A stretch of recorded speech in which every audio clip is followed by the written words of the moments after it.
So listen, when I heard 50 saying this yesterday, right, I thought it was funny, but I didn't really know if Floyd could read or not. But then I thought to myself, when Floyd came up here to the Breakfast Club, I'm sure he had to read drops, right? Correct. So I had our producer. And if you don't know what drops are, that's when they just say, hey, you're listening This is DJ Envy, and I'm listening to the Breakfast Club right now. So I had our producers pull up the unedited audio of him reading drops. Now, this is the drop. Oh, my goodness. He was reading. Envy, I need you to time me on this, okay? All right. I'm going to read this drop. Hold on. Let me get my... Now, keep in mind, ready? Charlamagne's not the best reader either, so we don't know how long this is going to take. I need the exact time, okay? This is disrespectful, but let's go. Okay. I'm Floyd Mayweather, and I've joined iHeartRadio for the Show Your Stripes movement to support hiring vets. Go to showyourstripes.org, a website that connects veterans with employees and helps business find candidates with the best training. How long was that? 10 seconds. Okay, 10 seconds. This is Floyd Mayweather. Wait. This is not seconds. nice. 10 seconds. This is disrespectful. You sure? Hey, shut the hell up. I'm always sure. I don't give a damn. Okay? This is Floyd Mayweather reading the 10-second drops I just did. I'm Floyd Mayweather, and I'm Floyd Mayweather, and I've joined Heart Radio for the show Your Stripes. Okay. I'm Floyd Mayweather, and I've joined Heart Radio for the show Your Stripes movement to support hiring vets. I'm Floyd Mayweather, and I've joined Heart Radio for the show Your Stripes movement to support I'm Floyd Mayweather, and I'm Floyd Mayweather, and I've joined Heart Radio for the show Your Stripes movement to support hiring vets. Go to the show yourstripes.org. Go to the show yourstripes.org. Go to showyourstripes.org. Go to showyourstripes.org. A website that connects veterans with employees and helps businesses. Okay. The website that connects veterans with employers and helps businesses find candidates with the best training.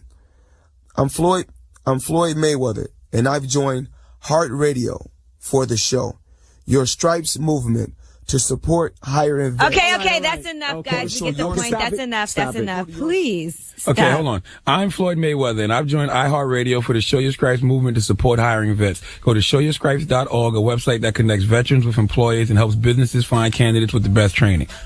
1-800-585-1051. Right. My good people, our beautiful listeners, just call up and tell us what you think of Floyd Mayweather. This is so mean. Okay, so clearly he can't read that well. I don't know if he can read or not. Now, he sounds like he can't read that well at all. Well, I need to know. Maybe 50 was on to something. Did he send you a TMT hat? A whole package of clothes. I got nothing but respect for Floyd Mayweather. He's one of the greatest. He's the greatest defensive fighter of all time. But I got a show to do. I got to sell tickets too, baby. Okay? Just like he likes to put on the show, I like to put on the show too. All right? This is for our listeners' benefit. All right? This is things that they don't get to hear. 1-800-585-1051. Call up here right now. Tell us what you think of Floyd Mayweather's reading skills. It's the world's most dangerous morning show, The Breakfast Club. This is a special ASLELS challenge for you, Floyd. If you can read one full page of a Harry Potter book, nigga, I'll give $750,000 to whatever charitable organization you want to. Fuck the bucket of ice, man. I got a phone call from my man Jimmy Kimmel. Jimmy said if Floyd accepts the challenge, then he'll put it on the actual show, so you can read it on the show. We don't want to put pressure on you. We know you can't pronounce those words in that Harry Potter book, so we're gonna let you read Cat in the Hat. Woke up, I looked at the computer said, Floyd said, fuck T.I., fuck Nelly, fuck 50. I'm like, what did he say fuck me for? Nelly fucked your first baby mama, Melissa, then took your fucking fiance. Say fuck that nigga.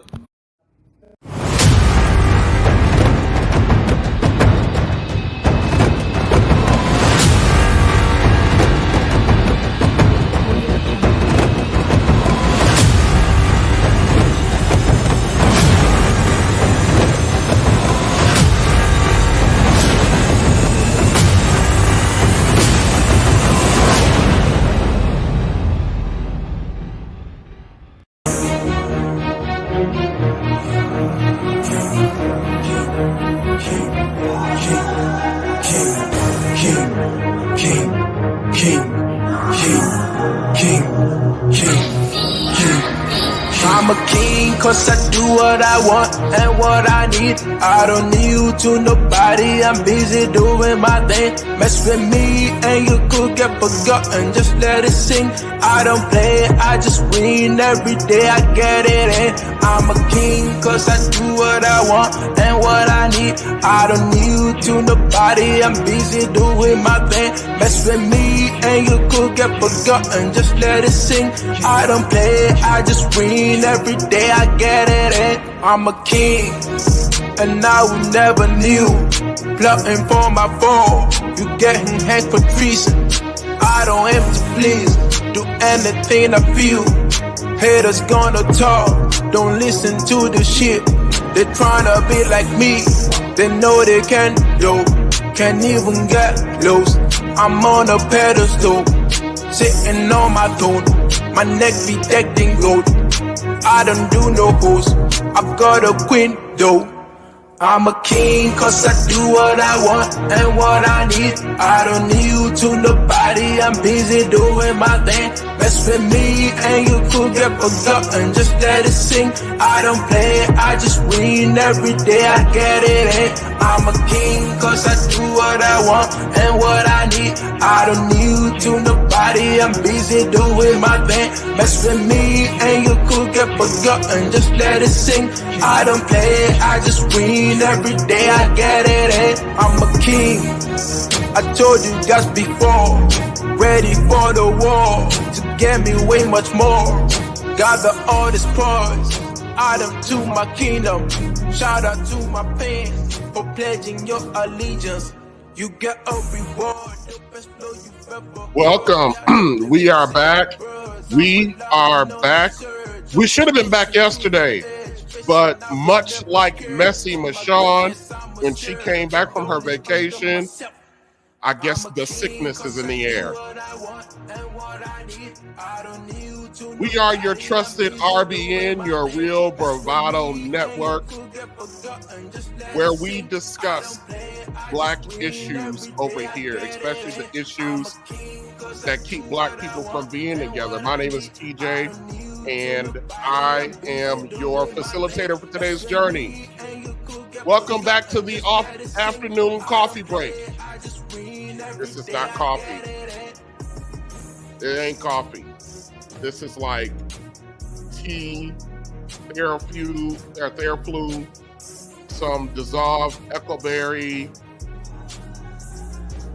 It ain't coffee. But we are here for your afternoon coffee break. Welcome back, everybody. Thank you for joining me today. Yes, we are a Black Issues channel, and Black issues could mean a wide range of things. It could be our political issues. It could be our relationship issues. It could be the fuckery issues. Anything that impacts Black folks as a collective, we are addressing over here. Before I get started, hold on a second. Hold on a second. Let's do this. Acknowledge me. Acknowledge the Real Bravado Network. Acknowledge the chat. Acknowledge those that support. Acknowledge those that today we're going to actually go over some of my comments. Oh my goodness. Acknowledge those who send me hateful comments. Acknowledge those for spending their time watching the content. Before I get cooking, let me acknowledge a couple people. I'm gonna acknowledge right off the bat. Listen, M.A.N, and this is not me, pandering or nothing like that. This woman is fucking phenomenal. And I'm saying that even though that there might be subject matters that we may differ on opinion on it, this woman should not be a content creator who has less than 20,000 subscribers. This woman should not be a content creator who's averaging just a few hundred people in her lives every day. I mean, look, let me tell you something. I would love to have the few hundred, couple hundred, 300, people who show up for Messy Michonne every day, but she should have more. This woman and her analysis, it's not even just her analysis. There are some people that just have it. They have a strong, commanding presence. They have creativity. They are funny. They have the personality. A lot of times you can move the needle because of who the person is and who they are. Messy Michonne and the work that she's doing over there, and just because she does content that really looks at the worst of us and the worst decisions, and she kind of goes in on it, the way in which this lady does her job over there is absolutely brilliant. It's brilliant, it's engaging, it's funny, it's thought-provoking. You know what I mean? And sometimes, because we get caught up in the drama of it, we can lose sight of the art of the person, of the actual content creator. Messy Michonne is a fucking artist, what she do over there. And I'm not saying this just to pander to Messy Michonne or nothing like that.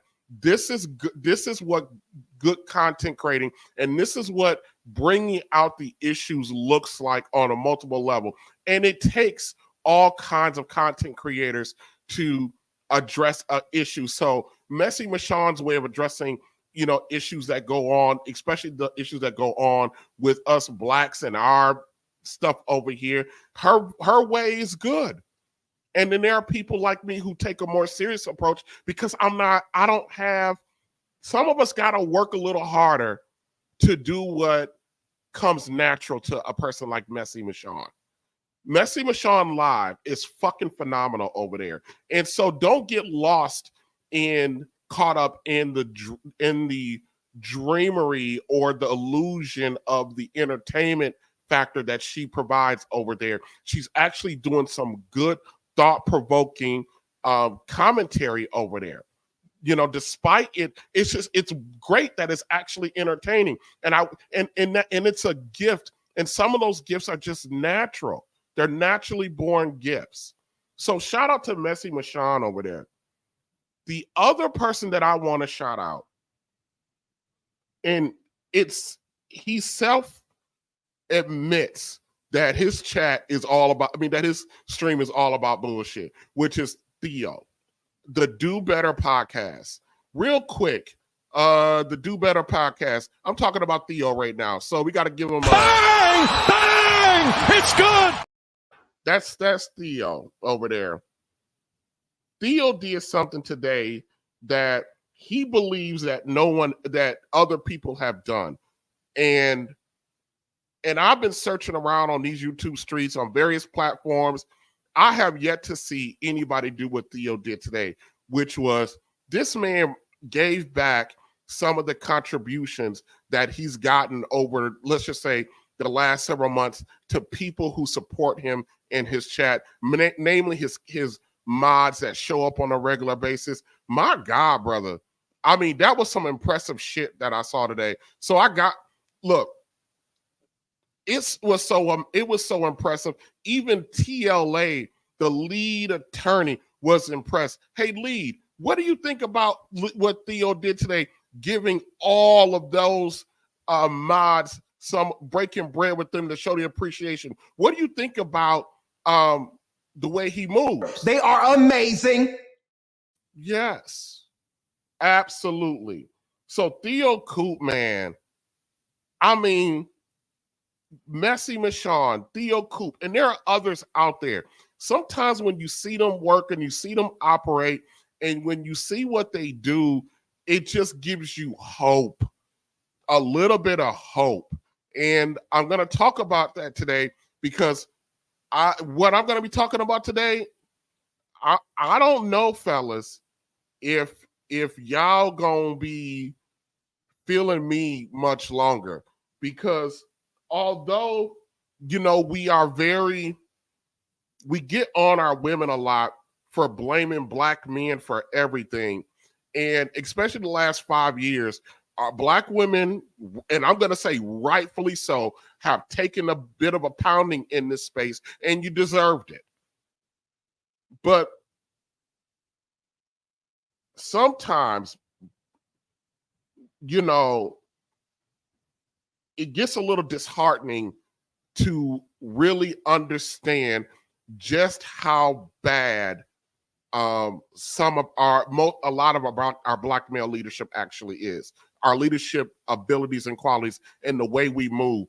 And I don't want to make excuses for where we drop the ball at times, but I'm going to just say this. Black men, we got to do better. We got to do better because we are out here asking our women to do better. We are out here pointing out their stuff. And I know we spent 50 years getting the snot beat out of us, but there's some stuff out here, man, that we just, yeah. So I'm going to get into that a little bit today. But before we get started, let me talk to you. All right. Let me talk to you. So I don't know, but if you know anything about war or like ground effect war, like what the Army do, war on the ground. Every time you send a regiment into the battle, at the front of the line, the first person or people charging up the mountain, across the sand, up the hill, is your flag bearer. The enemy is always trying to pick off, and eliminate your flag bearer. The reason why to do that, one, is to demoralize the regiment, and two, to cause confusion and chaos. So your enemies will always target the flag bearer. And before they go to war, each regiment, the head of the regiment, the platoon leader, the whatever you want to call it, I'm not into military, so I don't know the rankings. They always ask someone to volunteer to pick up the flag if the flag bearer is to fall. Black male image, the notion of black male image has been under assault for 50 years. And about 5 years ago, Black men decided to go to war to recapture our image. And then we got a flag bearer. And his name was Kevin Samuels. Despite what you may think about him, he was the flag bearer. He was the one out here fighting for the black male image. And no one of note, of considerable note, volunteered to pick up the flag when he was picked off. I'm not just talking about his untimely death, but I'm just talking about in the event that he would have gotten, if he survived, if he would have got cancer or booted up the platform or anything like that. And so our image continues to be under assault. And I'm going to play something from a previous show that I did, a previous live stream that I did. And I'm going to talk about it, and then I'm going to read you some of the comments that came in behind that, okay? And then we're going to get into it. And then today we're going to get into my overall theme, which is black men, we could trash our own image. I think we're the face of haters. We're the face of the haterade. Let me see. Let me drop that. Here we go. Let me talk to you real quick, okay? Listen. Underestimate, undervalue, marginalized. if we take an honest assessment of where Black men are at in this, not only in the country, but also within its own family dynamic, and also within the eyes of our women, and then also within the political structure. If we want to be honest, and sometimes being honest about something, and sometimes calling the thing a thing, is one of the hardest things for us to do. Black men are undervalued, underestimated, and marginalized. And over the last several years, Black men, especially in the social media space, have been coming out in droves, and as many sisters say, speaking their truth, which I fucking hate that phraseology. Speaking their truth. Especially when we're talking about what are the current state of of the quote unquote Black family or the Black community, now that Black men are out front talking about it, and talking about it in a way that is making all of our ladies uncomfortable. And our ladies are uncomfortable with this. And I always talk about grace and mercy too. The reason why most of our ladies are uncomfortable with it, because for most of our, if you are a Gen X or millennial or anything like that, or Gen Y, if you are between the ages of, I would say 25 to 45, maybe 50, where I am right now, you are not accustomed to hearing men's voices in your home, especially men's voices, men in the home that were the heads of the home. Now, some of you may have had men in the home, but those men weren't the heads of the home. The mother, the woman of the home, it was her home, and she was the head of the home. And one of the things that I think Black men have openly admitted in the last 5 years is the fact that we are not in control of the family structure. We have admitted to that. And it's actually pretty emasculating for other Black men to be out in this world competing, and other men know that Black men are not in control of their family dynamic and their family structure, and also not in control of their culture's political leanings. Black women are in charge of everything Black in Black America, so-called Black America. They're in control of everything.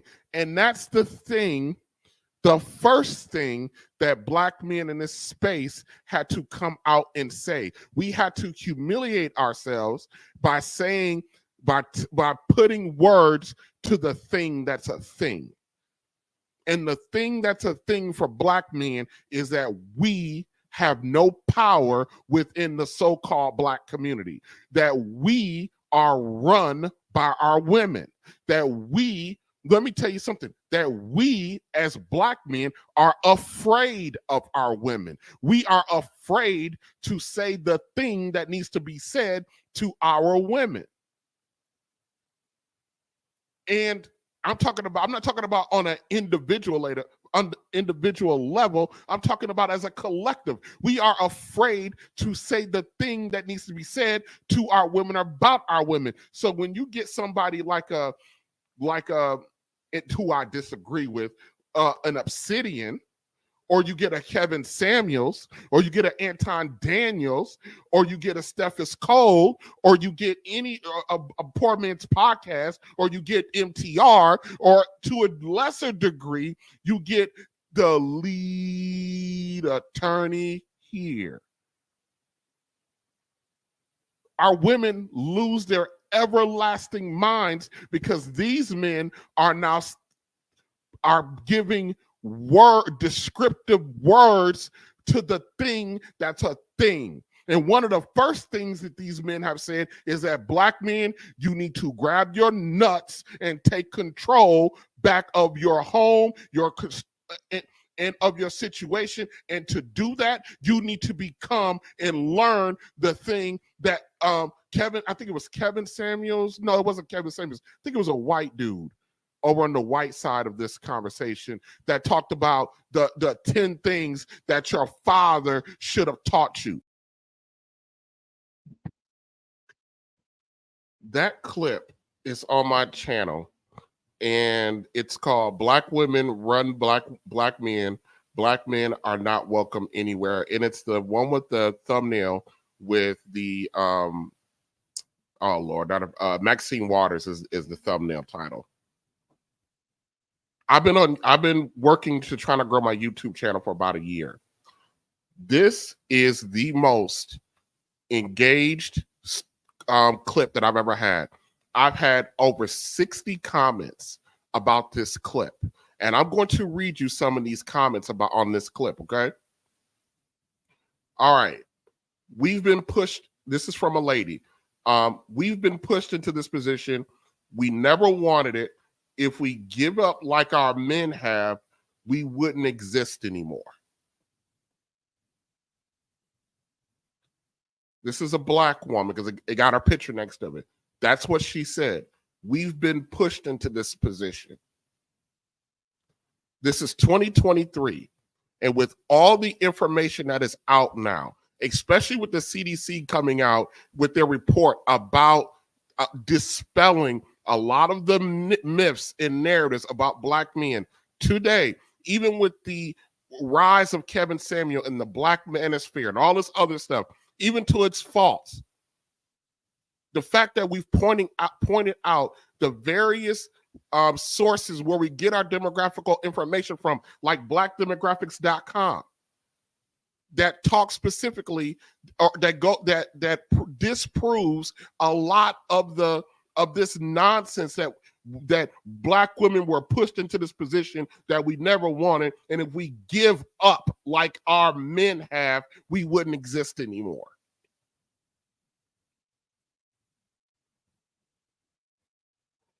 Another Black woman, and I just didn't have time to clip it up and put it on the screen for you guys, so I'm sorry about that. But another Black woman, so that's why I pointed out where it's at. You can go look at it yourself. Another Black woman. Black men created this by being absentee and not stepping up to provide financially on a collective level. Black women have taken over collectively due to Black men neglecting us and our children. 2023, Black women are still responding to us when all of the data, all of the facts, all of the outcomes, all of the proof about who we are, that's the fact that it's been dispelled. Our women still believe this crap about Black men.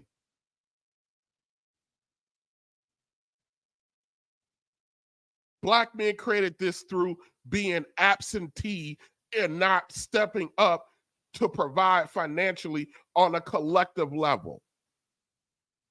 Really? I told you guys a few weeks ago, I got into a whole argument with a Black woman on the job because she was under the impression that Black women out-earn Black men. Let me say this again, and let me say it loud. Let me say it proud. Black women do not out-earn Black men, period. And we are including your fucking PhDs, your master degree women. They are all included in the number. And I'm sick and tired of our women up here wanting to discredit the data, like the data is some fake thing, like it's a conspiracy against you. We have too many conversations. I talked about this last week when I broke down one of Theo's live streams about that brick woman. We got to stop, even us at times, the way we react to these information, we give credibility to the fuckery. We got to stop talking even remotely acknowledging that or having discussions about a black woman's money when black women ain't got no damn money. I'm sick and tired of watching streams where they're talking about black women out earning their men when less than 7% of black women make over 70 grand a year. When the overwhelming majority of black women make under 40. Like 92% of black women make under $40,000. And we sit around here with whole live streams talking about our women and their money. They ain't got no damn money. And we're sit up here and we will entertain these conversations about women with money, black women with money, when they don't have any damn money.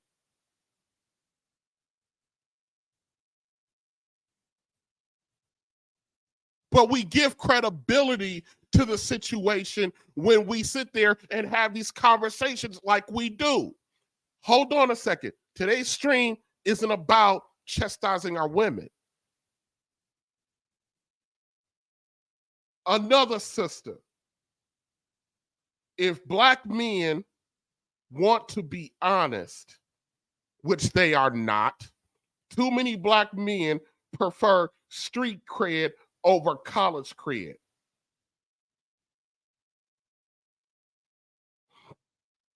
They need to start stepping up, go to college, go get the master's degrees and doctorate degrees. Black men who have stepped up like this are not the ones crying about having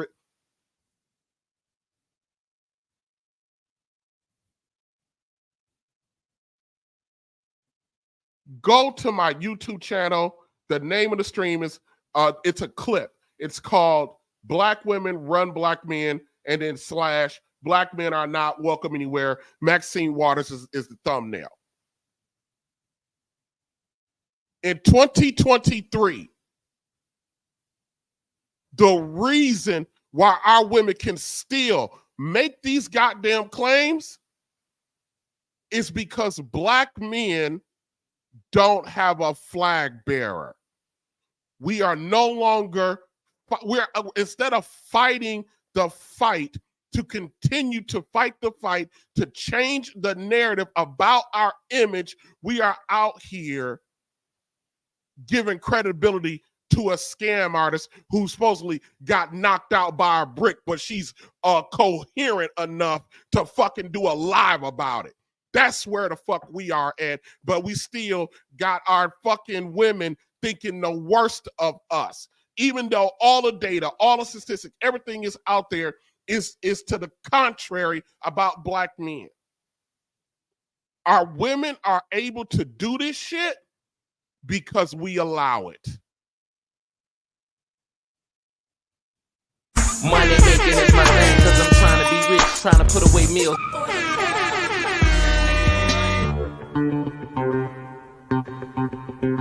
Here comes the money.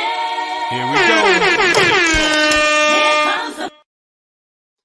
So shout out to Messy Michonne.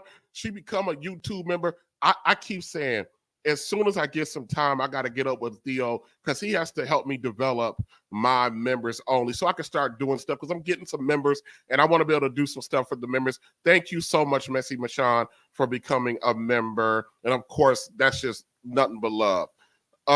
And shout out to the sister, to the homegirl, to the day one, Sister Almanize with the $2 super chat. Don't educate people who respect it. Don't educate the people who respect data.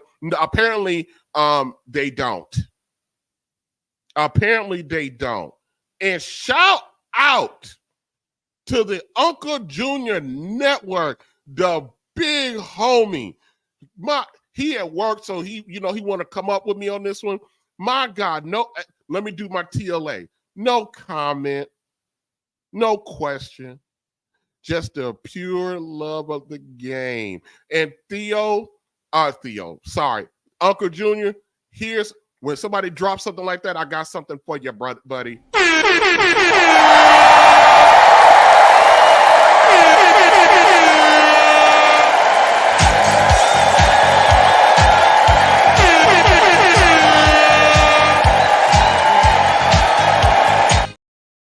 And then Uncle Junior also became a channel member. I cannot believe that.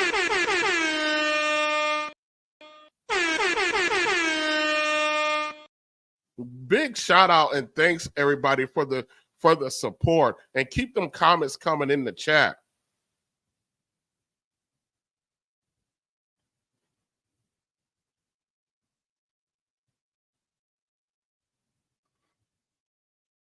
And let me tell you guys something.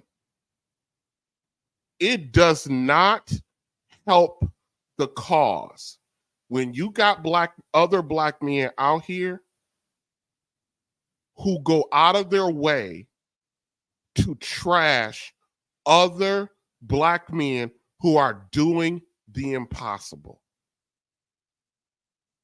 Black men also contribute to this fuckery of our women. First of all, I'm gonna say this until I see differently. Black men in general, you're a bunch of fucking pussies when it comes to your women. You are afraid to tell your women I got a buddy. You know, he talks to me. Oh, you shouldn't talk to the women like you talk to them. Oh, so I should walk around and be a doormat like you. Okay. Yeah, I'm going to get right on that shit. And when I say black men are a bunch of pussies, I'm talking about you are afraid to tell your women where to go jump off at. You are afraid to yoke up another black man in private when he's being out of order.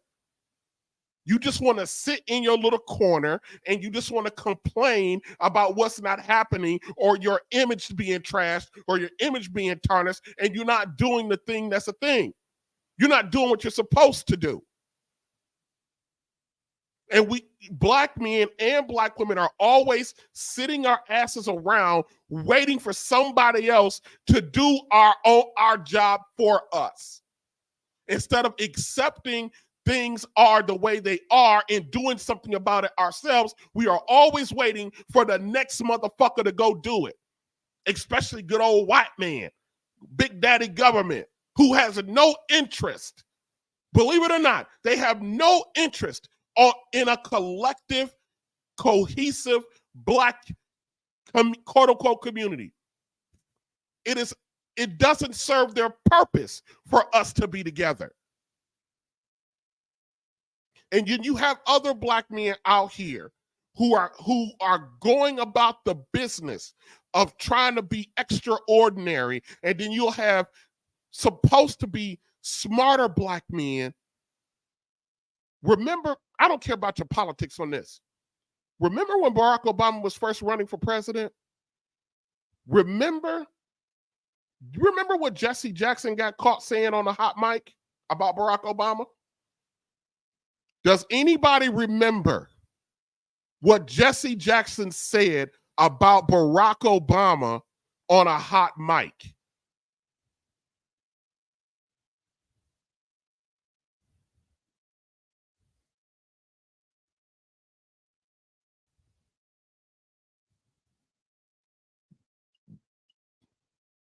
Sorry about the pause. I'm just trying to see if anybody remember, because I know our memories are a little short. Jesse Jackson, despite what you think about Barack Obama politics, Jesse Jackson was pissed at Barack Obama because Barack Obama didn't come and kiss his ring. No, Mr. Yeah, he did that, but he also said, now this is a black man, Jesse Jackson, who should fucking know better, said on a hot mic, I wish I would have said this, because I would have pulled it up. Right while Barack Obama was giving a speech and Jesse Jackson was on the panel, Jesse Jackson leaned over. I don't know if he was talking to Al Sharpton or somebody. Jesse Jackson leaned over and said, somebody need to cut his nuts off.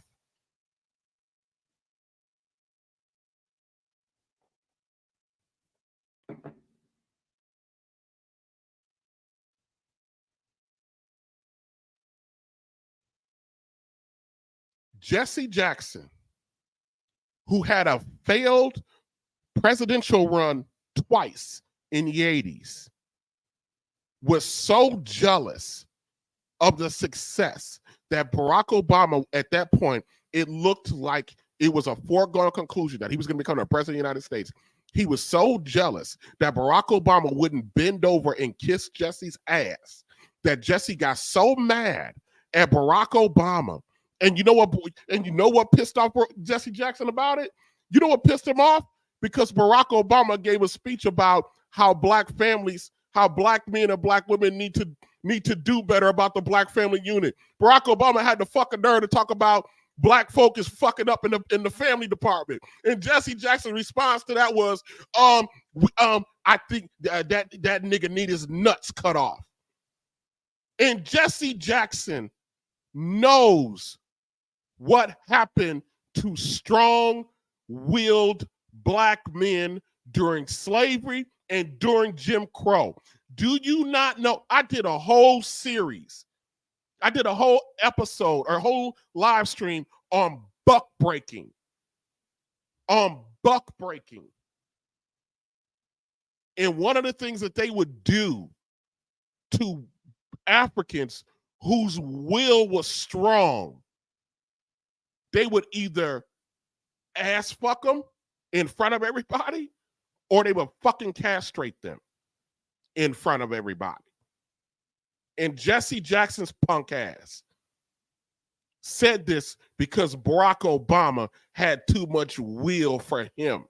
Because Barack Obama had the nerve to talk about the state of the black family and how it was trash. And because Barack Obama wouldn't come and help raise money for the Rainbow Push Coalition, which has been proven to be just as fraudulent as the Black Lives Matter organization. Black men are just as complicit in keeping the narrative going because we as a collective at times engage in the fuckery too. Because of our own egos, our own shortcomings, our own self-development.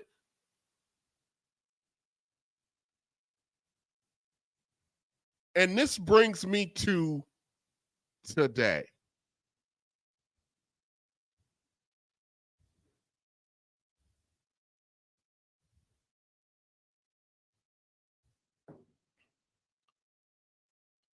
Primetime Deion Sanders is over at a predominantly white institution called Colorado University or whatever the hell they're called. And he's over there exceeding expectations. He's over there doing his thing. Deion Sanders already has more wins than that organization had last year. Deion Sanders has brought in more money, more season ticket holders, more boosters, more ad revenue for that fucking university. He brought all of those black boys from the middle of the nowhere to Lily White, Colorado, to give them a shot at changing their lives and their families' lives. And we got other black men out here trashing what Primetime is doing.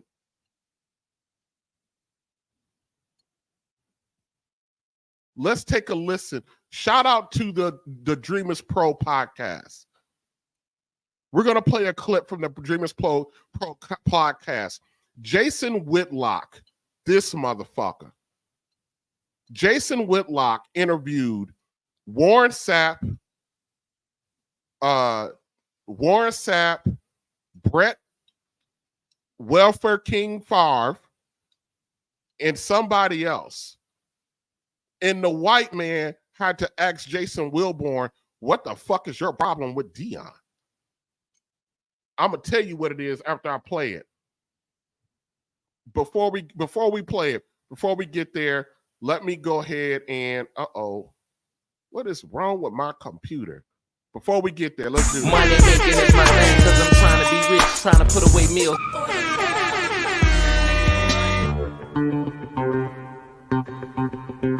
Here comes the money. Here we go. Here comes the Yeah, shout out to the homeboy Eric Jordan. Brother, thank you for coming back. Don't forget, I got something.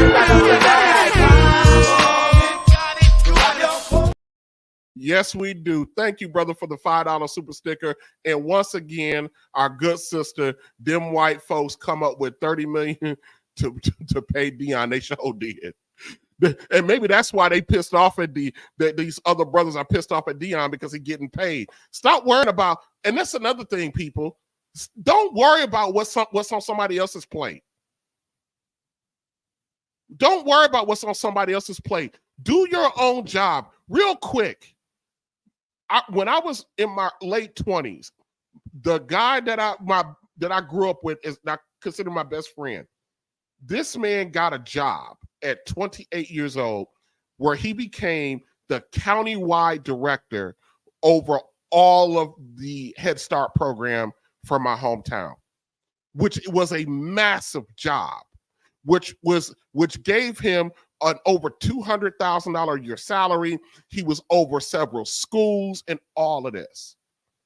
And people used to, when he got this position at such a young age, people were like, people that we grew up with, everybody just started getting like real with him.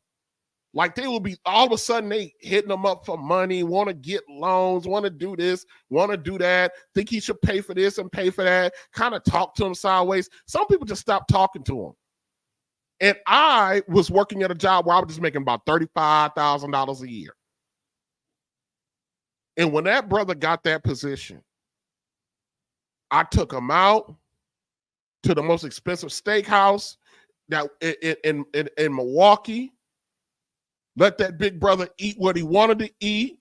Celebrated my homeboy with his sisters, his wife at the time. Well, she's still his wife. Boy, that put me in so much debt I didn't know what to do with myself. I was so happy because I felt, because we were so connected, that whatever success he experienced it, even though it wasn't directly mine, I felt that it was my success because my brother from another mother was doing his thing. And about a few months after that, my brother, we was over watching the Packer game, and he was like, T, he goes, you the only person of all the guys that we had, you the only one since I got this position that ain't treated me differently, ain't looked at me sideways, ain't gave me no kind of eagle eye about what I got. And I looked at him, I said, Coop, let me tell you something. I can't be worried about what God didn't put on your plate. That plate that full plate of food that he got over there for you, that's for you. Why would I be pissed off and upset and worried about your shit? I'm trying to figure out how to get my plate full. I ain't got time to be worried about your plate. And quite frankly, Coop, I want you to get more on your plate. But a lot of brothers not built that way. And we're about to see this. Let me get to it. I'm Sebastian, and welcome you guys to another episode of the Dreamerspro Show, where we cover everything from sports, hot topics, classic debates, entertainment, and when we give you guys a fresh perspective on things and how we see them. And boy, we got a show here for you guys here today. But before we get into it, please make sure you like the video and subscribe to the channel. And also, if you're not following the Dreamerspro podcast, be sure to be sure to follow the podcast. We have that pinned in the comment section. We're on Spotify and iTunes. Now, you guys know I'm not a very big football person, although I used to watch the NFL. I do watch football. I've watched it in the past, let me say, and it's enjoyable when I watch it, but predominantly real quick, you run a sports podcast and you be like, I don't want no football. Come on, bruh. You gotta do better than that. Don't watch the NFL and football that much because I'm so focused on the NBA, and there's so many things happening in the NBA. That's usually why I spend all my time, plus with work, so the work that I do. So I don't spend that much time, but I do follow big stories whenever they occur. And in this case, there's a big story surrounding the NFL Hall of Famer Deion Sanders and the team he is coaching in Colorado. Now, there's been a lot of discussion around the way Deion Sanders goes about his business because, as you guys know, Primetime is very outspoken. He's going to tell you what he thinks. If he wins, he's going to let you know about it. And that's the type of person he's been. I went back to watch old tape of him, watch old highlights of him. And he was always somebody that always celebrated, had fun, but was a very, very confident person. You can tell that. And you can see then that is something that he's been successfully been able to instill in the football team and every football program he's been associated with. As you guys know, he recently signed about a 5-year, $29.5 million deal to be the head coach of Colorado. Like, damn, 29, like, that's, I wouldn't be like 29.5, 30 mil, 30 mil. My God. Shit. You know, wonder why they mad at him. And at the time, he had some naysayers. A lot of people thought that it was all fluff. There was nothing really there. But after their huge upset win, big upset win to kick off their season, it drew a lot of attention.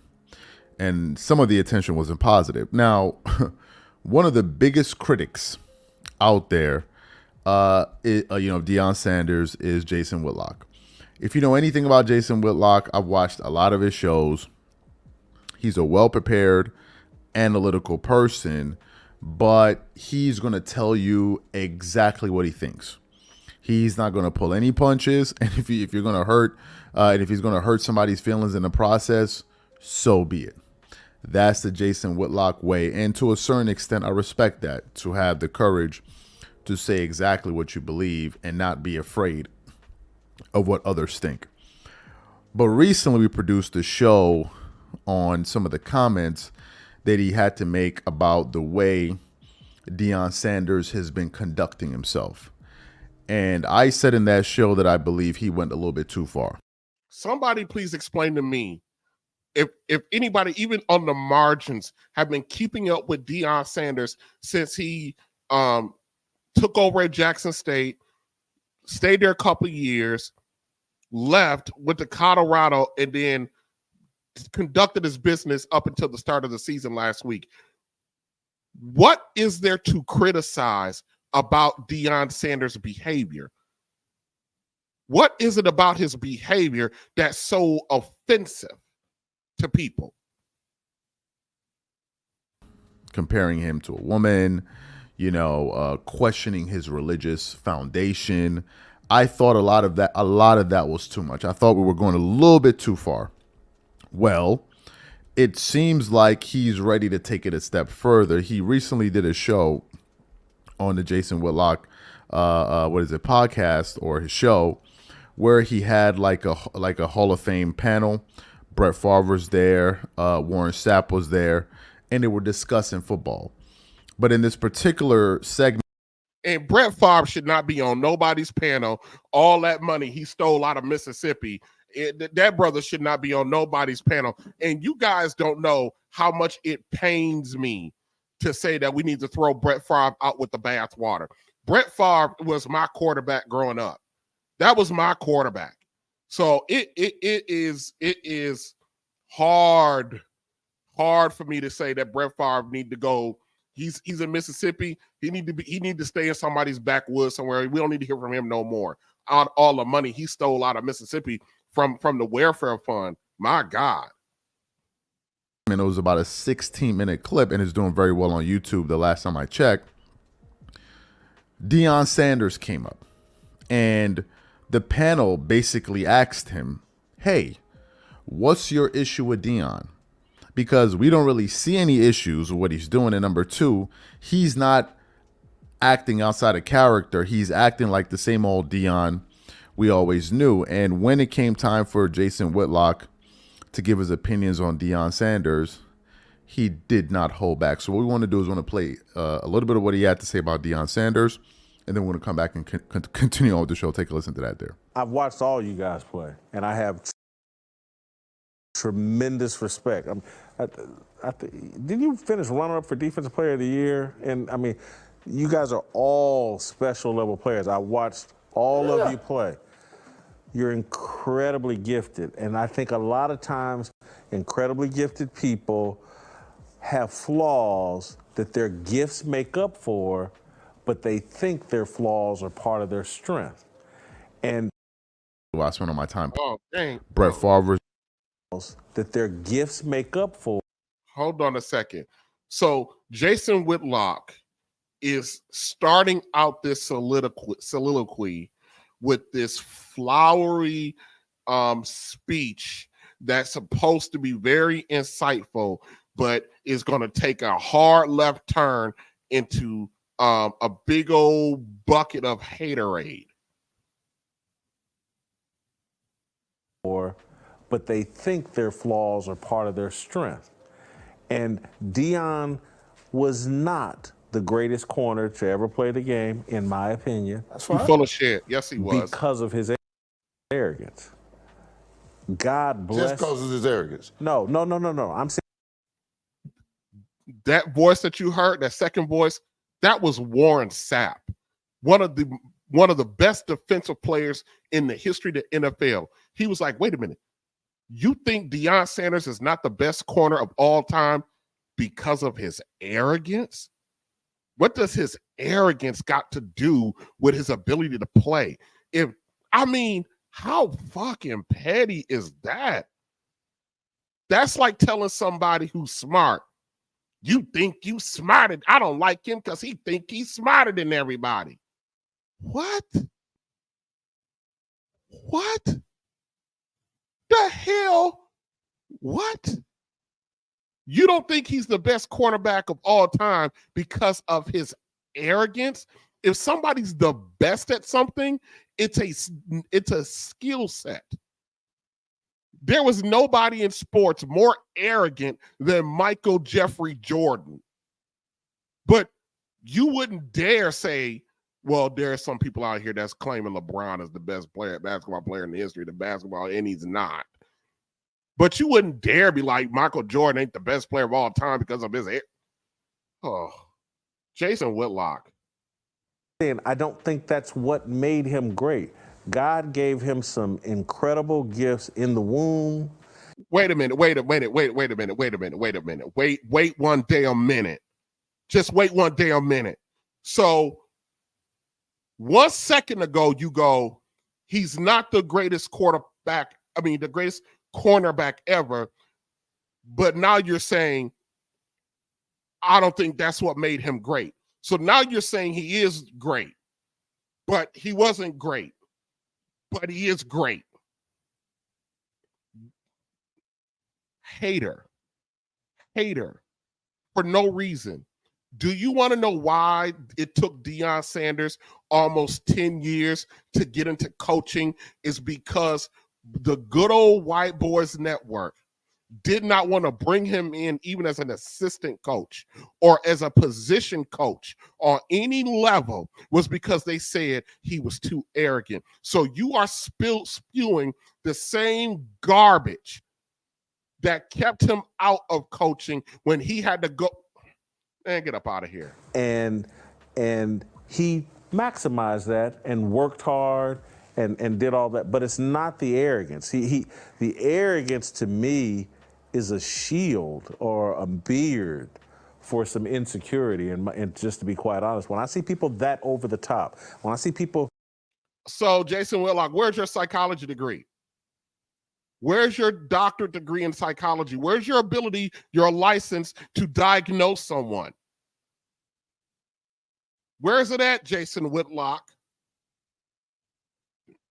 Your reckless opinion over a black man who is changing the face of college football before your very eyes.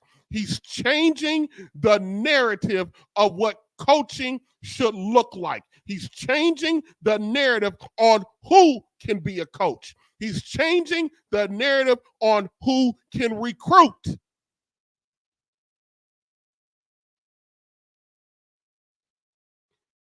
We're not going to talk about how Deion Sanders' son is the fucking quarterback and his son has an arm like Peyton Manning and can run like Robert Griffin III. Like Lamar Jackson. I can't believe I was going to say RG3. Lamar Jackson. Deion Sanders' son, who he's coached since he was a little boy, can throw like Peyton Manning and can run like Lamar.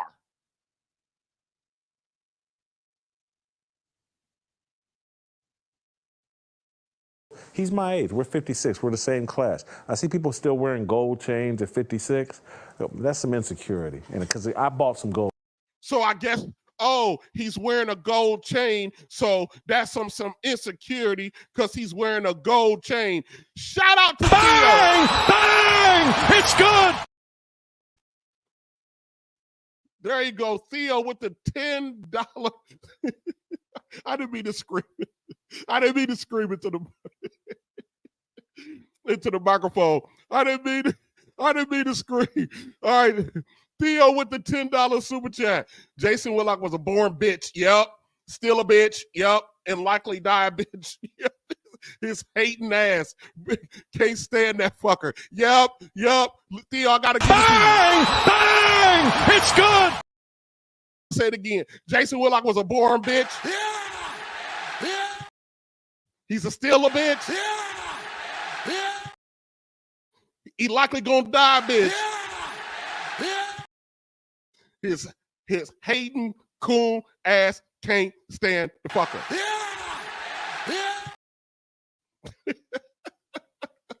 Shout out to Theo. Also, let me not forget. Money making is my thing, cause I'm trying to be rich, trying to put away meals.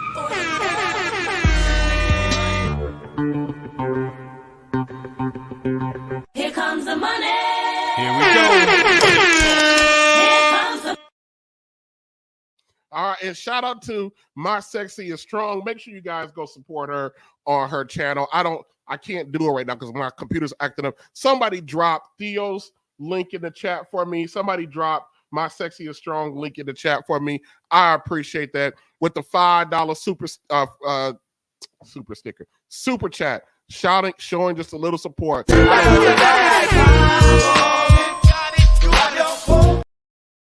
This is Theo. I said what I said.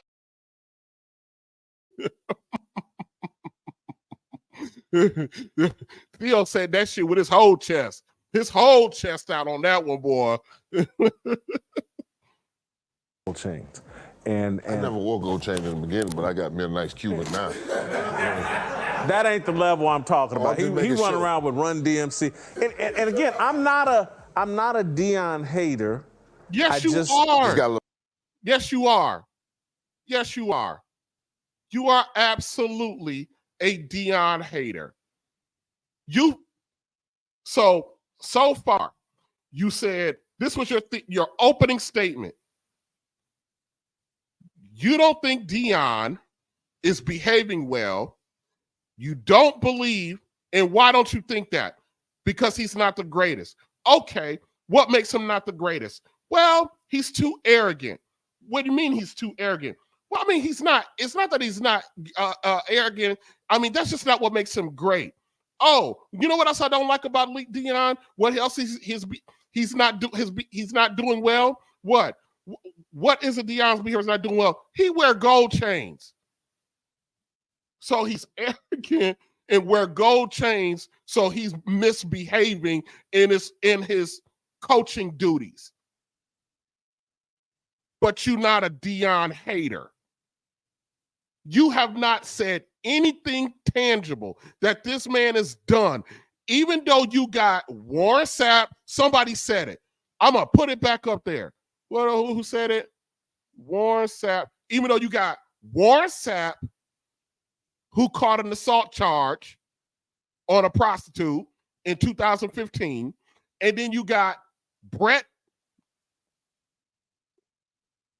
the food stamp stealing king, stole millions of dollars from the food stamp program in Mississippi. You sitting up there with them two brothers, and I'm not really calling Brett Favre a brother, but you sit up there with them two brothers talking about character and who's out of order and who's more arrogant than Brett Favre, allegedly. We got to say allegedly because he ain't been convicted of anything. Well, he did have to pay it back.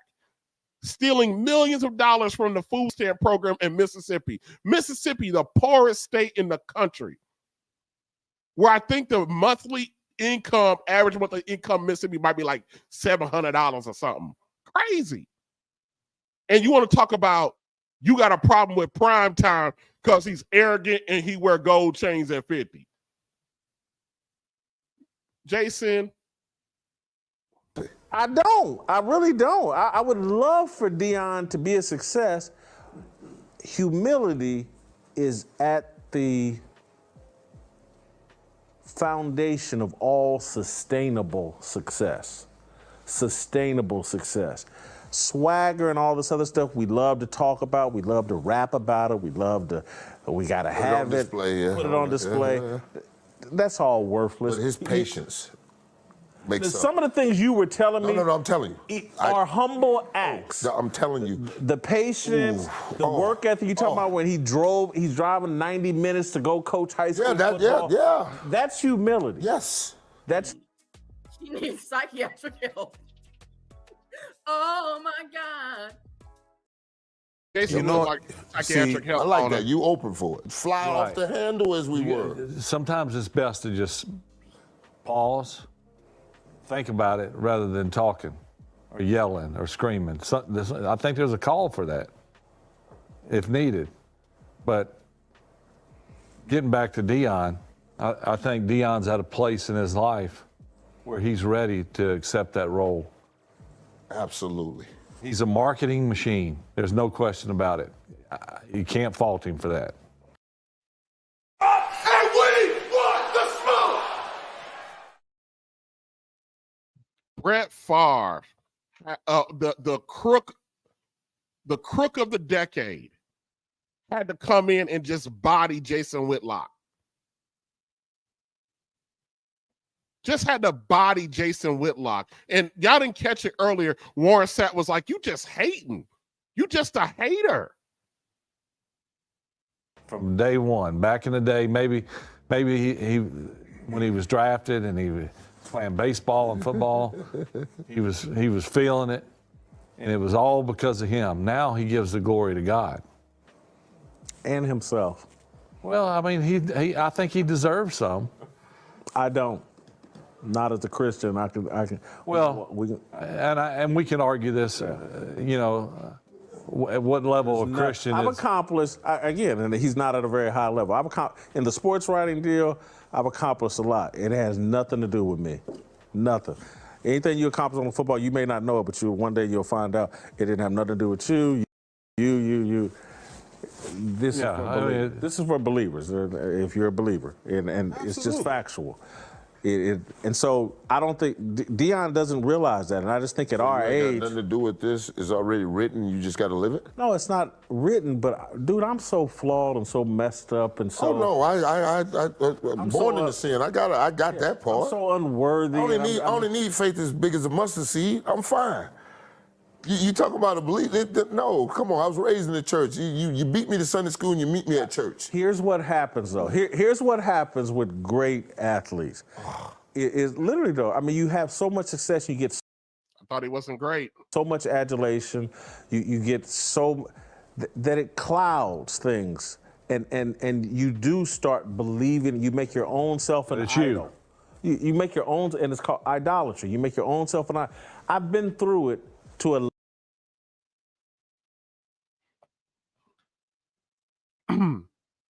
I can't take no more of this. This is all I got for Jason Whitlock right now.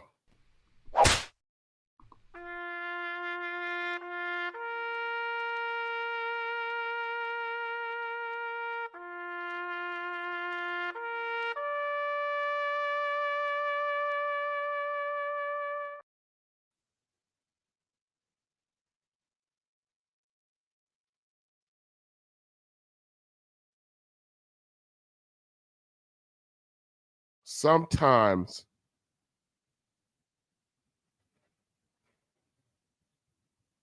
we sit around as black men and we and justifiably so, we get frustrated that our women, the greater society, the dominant society, still has this perception of black men. Not all black men have to be have to agree with every single thing. Not all black men have to think alike, but there should be some core 4 or 5 principles that are shared amongst all black men. And one of those should be not to go out of your way to undervalue, underestimate, and marginalize another brother who's doing an extraordinary thing like what Deion Sanders is doing. Somebody tell me if Deion Sanders is the only black head coach in college football. I'm talking about at a PWI, a predominantly white institution. I'm not talking about at your HBCUs or your community colleges. I'm talking about in the Pac-12, the Big Ten, the SEC. Deion is doing something for other black men that will come after him. And Jason Whitlock is out here just excoriating him for no reason. Black men also contribute to the trashing of our own image. We won't stand up. We won't fight to save it. We had a flag bearer. No one's picked it up. I don't have a large enough platform. I wish I did, because I don't mind a good fight. And then we're out here publicly trying to emasculate and humiliate a black man who's not doing anything wrong other than trying to blaze a trail for other black men. Deion Sanders being boisterous and flamboyant and out there. That is, if anyone has ever, if those of us who have played competitive sports, being braggadocious, having bigger than life personalities is a part of competitive sports, especially black-centric competitive sports. That's just what we do. And Deion is out here making it okay for us to be us. And then for us to get a whole, not just a bag, but a whole suitcase, a duffel bag full of money. To do so, just to be us. He's doing the thing that we complain that we don't get an opportunity to do.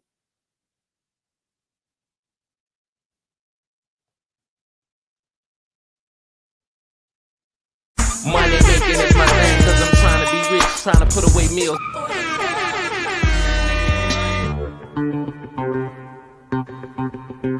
Here comes the money. Here we go. Here comes the Shout out to Almond with the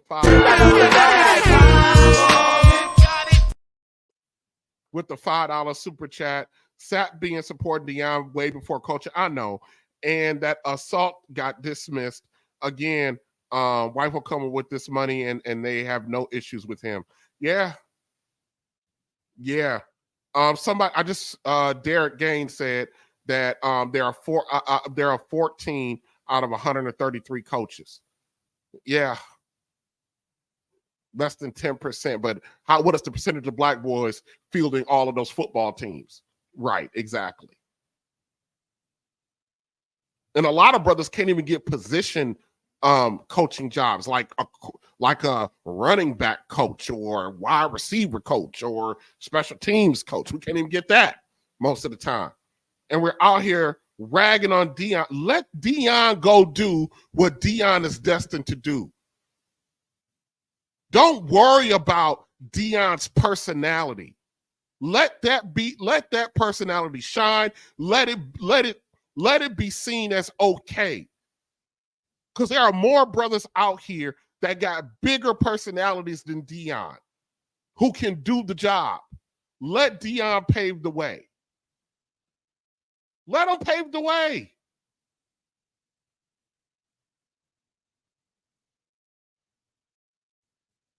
This is insane. This is insane.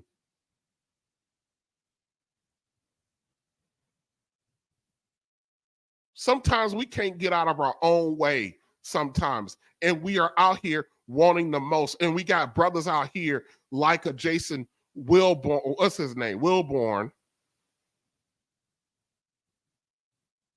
Making it even harder in a very difficult environment for us.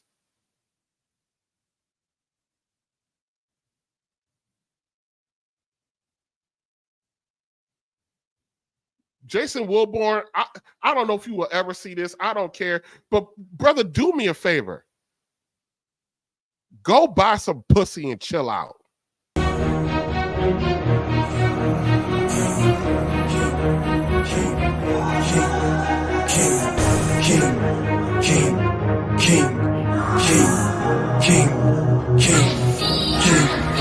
I'm a king cause I do what I want and what I need. I don't need you to nobody, I'm busy doing my thing. Mess with me and you could get forgotten, just let it sing.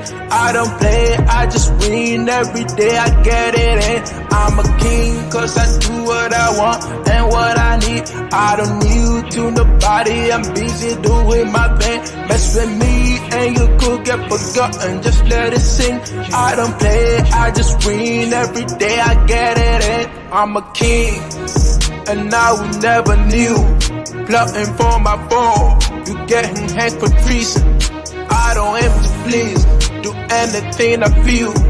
Haters gonna talk, don't listen to the shit. They tryna be like me, they know they can, yo. Can't even get lost, I'm on a pedestal, sitting on my throne. My neck be decked in gold. I don't do no hoes, I've got a queen though. I'm a king cause I do what I want and what I need. I don't need you to nobody, I'm busy doing my thing. Mess with me and you could get forgotten, just let it sing. I don't play, I just win every day, I get it in.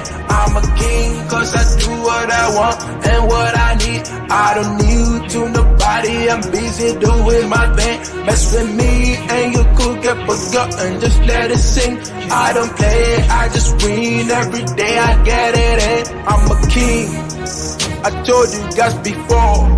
Ready for the war, to get me way much more. Gather all these parts, add them to my kingdom. Shout out to my fans for pledging your allegiance. You get a reward, the best flow you've ever heard. I don't be mixing with birds, I'm a lion on the surge. Always pushing to the edge, facing arrows, never scared. For my greatness I'm a servant, only under myself.